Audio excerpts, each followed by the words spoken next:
Абайдың 4-ші қара сөзі. Жалпы адамдар біз осы күлкінің бір мастық екенін білеміз. Әрине, біздің ауылда мас адамдардың бәрі әйтеуір күледі де жүреді. Бір сөзбен айтқанда, біздің ауылдың өсекшілері былай дейді: мас адам өте жақсы ғой, ол үйіндегі күлкіні кетірмейді дейді. Бірақ та мен бұл сөзге өзімнің қарсылықтарым бар.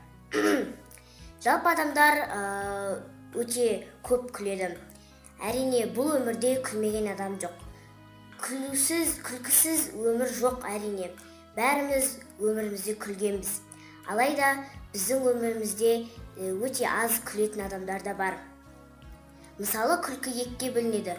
Бірі мазақтап күлу, ал екіншісі жақсылап күлу. Бір сөзбен айтқанда, күлкі өте көп түрлерге бөлінеді. Мысалы, мазақтап күлу ол іштей өзіңнің іштарлығыңды білдіру. Мысалы, біздің ауылда біреулер жетістікке жетсе, оларды мазақтайды. Сен неғып бүйтпедің, сен неге бүйтпедің, ха-ха-ха, сен үйтә алмайсың деп әрине оны мазақ қылады. Бірақ та біз сол жетістікке жеткен адамдар бұған мән бермейміз. Себебі біз оның ішіндегі бізге іштарлықпен қарап тұрғанын білеміз. Мазақтау ол іштарлықты білдіру. Ал тағы да күлкінің басқа жерлерге бөлінетін себебі, мысалы, кейбір адамдар әшейін күледі. Біреуге күліп қарайды, күлімдеп қарайды. Бұл әрине жақсылықтың белгісі. Бір-бірімізге ара қатынасымызды білдіру. Ал тағы да басқа да күлкі, басқа да түрлерге бөлінеді. Мысалы, көптеген әзілдерге біздің ауылда әзілкештер көп.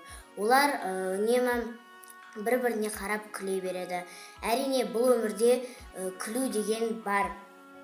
Бәріміз уайым қайғымен өмір сүргенбіз. Бірақ та уайым қайғы біздің болашақты артқа қалдырады.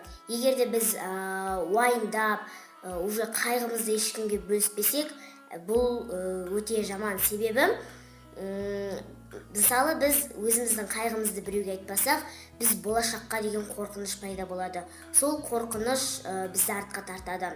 Әрине, күлкіні білдіретін зат ол қорқыныш, және де іштарлық, тағы да басқа да уайым қайғы. Уайым қайғы күлкіні бұзады.